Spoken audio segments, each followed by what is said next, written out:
Bismillahirrohmanirrohim. Rodiaitu billahi robba'a, wa bil islami dina, wa bi Muhammadin nabiyya wa rasulah, Robi zidni ilma warzuqni fahma. Artinya, kami ridha Allah subhanahu wa ta'ala sebagai Tuhanku, Islam sebagai agamaku, dan Nabi Muhammad sebagai Nabi dan Rasul. Ya Allah, tambahkanlah kepadaku ilmu dan berikanlah aku pengertian yang baik. Jangan lupa klik tombol like, subscribe, dan juga tombol loncengnya, agar kalian tidak ketinggalan video-video terbaru dari HPP Channel.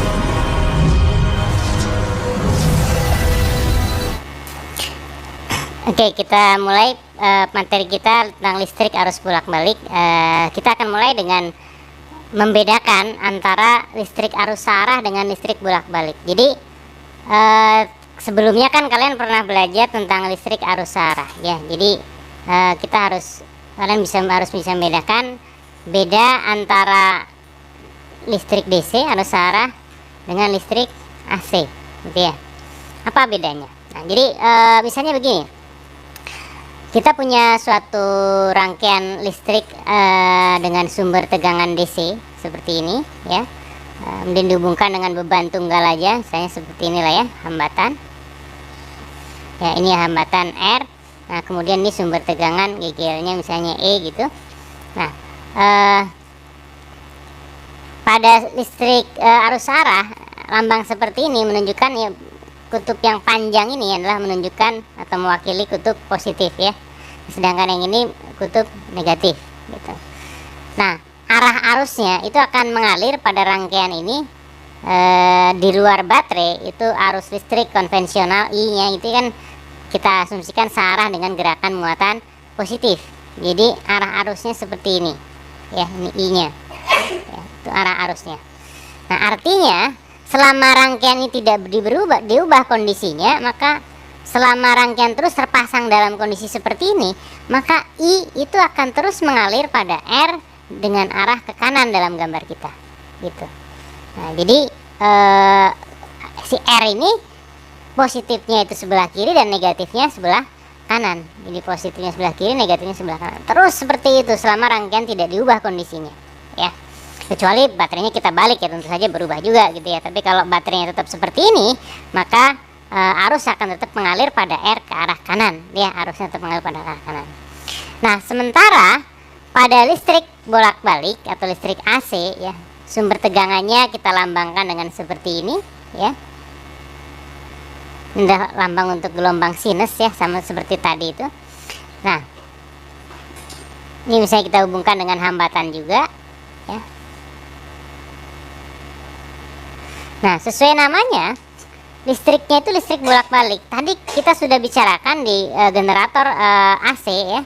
Nah, kita punya tegangan keluaran yang salah satunya seperti ini bentuknya, V terhadap T, ya, persamaan sinus, ya, seperti ini, ya. Kita lihat dari sini, ya, waktu yang dibutuhkan dari 0 yang ini sampai 0 yang itu, ya, 0 yang paling kanan itu kan yang kita sebut dengan periode, ya kan? Periode, ini periode, ya. Nah, dan setengah periode pertama menunjukkan bahwa tegangan listriknya positif, ya. Setengah periode selanjutnya menunjukkan tegangan listriknya negatif. Apa artinya? Jadi kalau kita punya rangkaian seperti ini sumber tegangan AC, ini kita hubungkan dengan R. Nah, kita bisa gambarkan menjadi kita bisa pecah jadi dua kondisi, bahwa ketika, ya, tegangan listriknya itu sedang positif, misalnya seperti ini, ya, bagian ini setengah periode pertama ini, ya, tegangan listriknya sedang seperti ini. Dalam rangkaian itu bisa kita gambarkan, ya. Misalnya kita ambil kondisi ini adalah positifnya di sebelah kiri, ya. Maaf, ini salah menggambar, ya.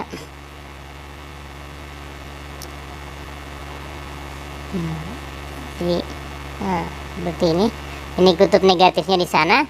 Maka untuk setengah periode yang pertama, misalnya arusnya seperti ini mengalirnya, ya. Jadi dalam R ini berarti ada arus yang ke arah kanan, gitu, untuk setengah periode yang pertama, ya.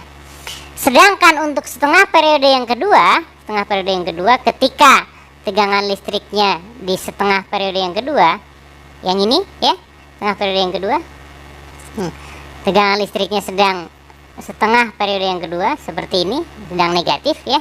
Nah, kita bisa gambarkan ini sumber tegangannya ya. Nah, kutub positif dan negatifnya sekarang bertukar. Jadi kalau tadi positifnya kiri, sekarang positifnya yang kanan. Ini negatifnya. Ini R ya. Maka dalam rangkaian itu arusnya sekarang gimana? Gini kan? I-nya gini. Ini I-nya.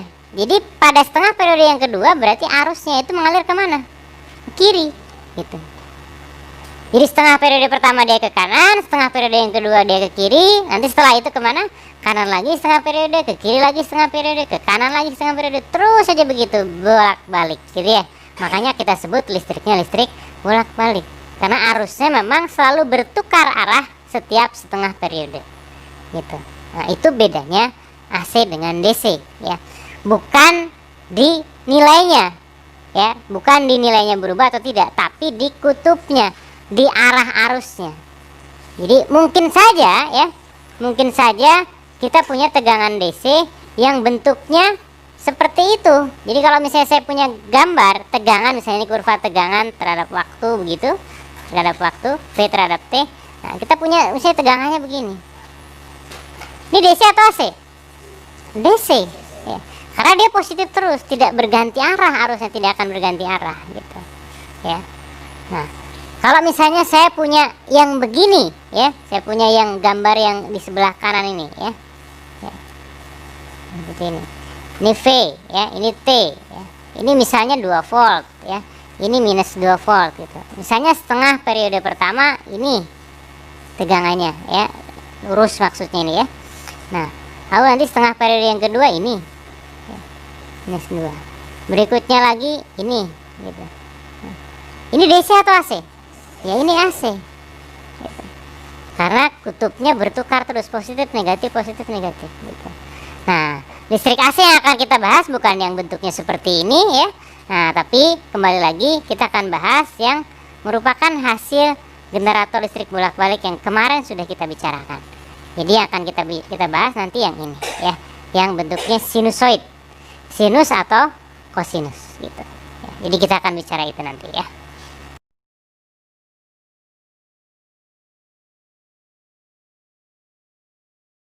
Kali ini kita belajar bab arus bolak-balik atau RLC. Sebelum kita mulai, kita perlu ketahui bahwa arus bolak-balik itu dihasilkan oleh generator. Nah, pada bab sebelumnya, itu pada bab induksi elektromagnetik, kita tahu bahwa GGL itu dihasilkan oleh generator dan persamaannya adalah GGL sama dengan NBA omega sin omega T. Nah, kalau kita perhatikan persamaan ini tidak asing ya, kalau kita belajar gelombang ada persamaan Y sama dengan A sin omega T. Jadi kalau kita tahu di sini A itu amplitudo atau ini adalah Y maksimum. Nah, jadi kalau kita kembalikan persamaan ini, jadi nilai ini NBA omega itu adalah nilai GGL maksimum. Nah, jadi nanti untuk arus bolak-balik nanti misalkan ada persamaan V sama dengan 200 sin 100 T. Nah, di sini berarti kita tahu bahwa nilai 200 di sini adalah nilai V maksimumnya. Ini juga berlaku untuk arus. Jadi misalkan I sama dengan 200 sin 100 T plus Pi, misalkan seperti itu. Nah, berarti ini di sini nilai 200 di sini adalah nilai I maksimum. Karena arus bolak-balik itu nanti nilai tegangan dan arusnya itu naik turun. Jadi ada nilai maksimumnya. Selain nilai maksimum juga ada nilai efektif. Untuk mencari nilai efektif mudah. Misalkan sudah terdapat nilai maksimum V efektif, tinggal V maksimum dibagi akar 2. Untuk arus efektif juga sama. Arus efektif berarti I maksimum dibagi akar 2. Itu nilai efektif. Selain nilai efektif ada juga nilai rata-rata. Misalkan V rata-rata berarti nanti 2 V maksimum per pi. Nah, itu kalau untuk E efektif juga, E rata-rata maksudnya, E rata-rata juga sama, berarti nilainya 2I maksimum per pi. Nah, itu untuk besaran-besaran di arus bolak-balik, ada tegangan, arus, dan seperti bab listrik dinamis juga kita mengenal yang namanya hambatan.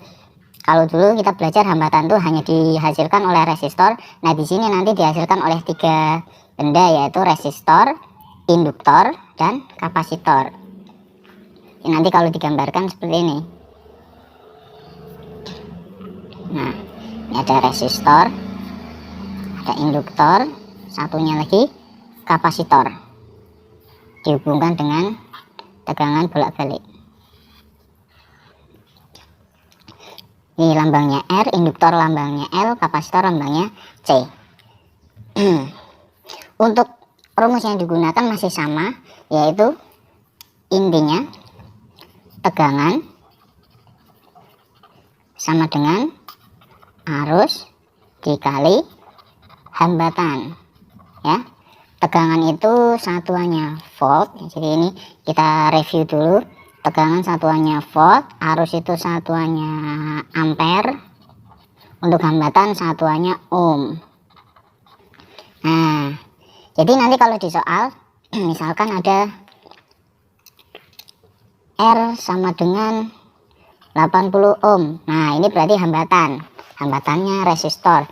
Kalau ada persamaan L sama dengan misalkan 10 Henry, nah ini bukan hambatan ya, ini namanya induktansi. Nah, hambatannya harus dicari, itu namanya XL. XL itu persamaannya omega dikali L. Nah, omeganya nanti dari persamaannya, nanti untuk lebih jelasnya kita latihan soal aja. Misalkan C sama dengan 10 mikrofarad. Nah, ini bukan hambatan, ini kapasitas. Nah, hambatannya mana? Hambatannya adalah XC, yaitu 1/omega C. Tuh, ini baru satuannya ohm ya. Ini baru satuannya ohm.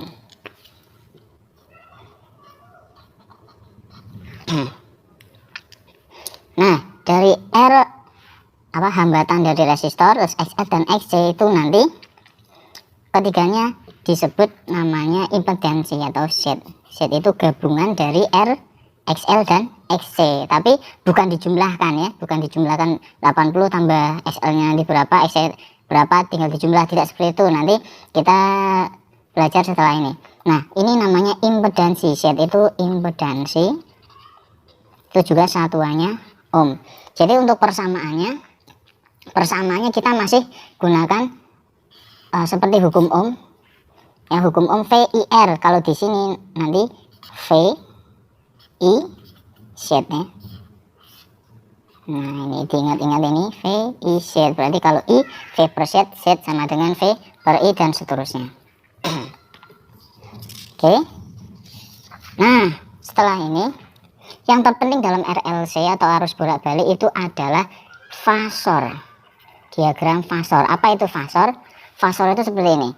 Kita tahu bahwa resistor atau hambatan itu adalah besaran skalar. Nah, yang namanya fasor itu adalah besaran skalar dijadikan vektor. Lah, caranya gimana? Nanti dilihat di kalau praktikum arus bolak-balik nanti dihubungkan ke osiloskop, nanti muncul fasenya. Nah, untuk lebih mudahnya gini, ini 0 derajat, nanti muter segini 360 derajat. Nah, acuannya adalah arus atau I kita letakkan di sini. Nah, yang sefase dengan arus itu adalah R. Nah, yang ke atas ini namanya XL, yang di bawah ini XC. Nah, ini diagram fasornya. Untuk tegangannya juga sama, berarti yang sefase dengan R ini kita sebut VR, yang sefase dengan XL kita sebut VL, dan yang sefase dengan EC kita sebut VC. Terus cara penggunaannya gimana? Misalkan gini, misal contoh nanti ada soal induktor murni. Nah, kalau induktor murni berarti dia hanya ada induktor. tidak ada kapasitor, tidak ada resistor. Jadi nanti diagram fasornya seperti ini.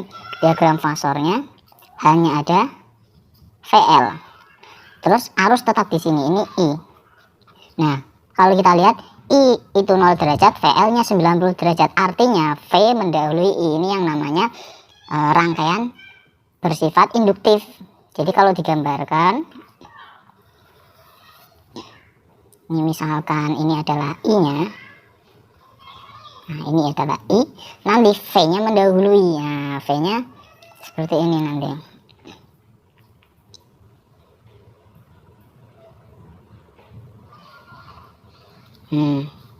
Ini V. Kalau kita lihat caranya melihatnya di pojok sini, kita lihat aja. Ini V-nya di atasnya I, ini I-nya di bawahnya. Berarti V mendahului I. Nah, ini namanya induktif. Nah, kalau kapasitif seperti apa? Kalau kapasitif ya berarti nanti misalnya kapasitor murni. Berarti nanti hanya aja VC ke bawah, VC, terus arus tetap di sini. Nah, artinya arusnya yang mendahului V. Jadi kalau digambarkan kebalikannya. Nanti misalkan ini I, berarti VC-nya, V-nya itu seperti ini, di bawahnya sini. Ini V. Nah, kita lihat V-nya tertinggal. Ini yang dinamakan kapasitif, rangkaian kapasitif. Seperti itu. Nah, contoh lagi misalkan bagaimana kalau rangkaiannya campuran, misalkan ada R, ada L, dan ada C. Ya berarti nanti seperti ini. Ini nanti ada VL, ke bawah ada VC. Di sini ada yang namanya VR, ya. Kita ingat I tetap di sini, I hasilnya sama dengan VR. Nah, ya ini tinggal kita selesaikan secara vektor di VL, VC. Berarti kita selisihkan dulu. Nanti misalkan VL lebih besar, jadi di sini nilainya VL min VC di sini. Ini VR. Nah, resultanya ini tinggal pakai Pitagoras saja. Ini yang namanya V total. Jadi V total sama dengan Pitagoras. Nanti akar VR kuadrat ditambah ini selisihnya VL min VC kuadrat. Ini juga berlaku untuk hambatan. Misalkan R, ini XL dan XC. Berarti hambatan total atau impedansi berapa? Ya sama. Berarti untuk hambatan nanti R totalnya, bukan R total ya, ini maksudnya impedansi Z, itu berarti R kuadrat ditambah ini nanti XL min XC kuadrat. Nah, seperti itu. Untuk lebih jelasnya, contoh soal ya, contoh soal misalkan seperti ini. Contoh, ada kapasitor, induktor, dan resistor, induktor, dan kapasitor. Ini misalkan saja 80 ohm. Ini misalkan saja 100 ohm, ini 40 ohm. Dihubungkan dengan tegangan bolak-balik. Ada persamaannya, V sama dengan 20 sin misalkan sin 100 T, misalkan seperti ini. Pertanyaannya kita suruh mencari I efektifnya berapa, arus efektif berapa. Nah, kita ingat hukum Ohm, berarti I efektif sama dengan V efektif per Z.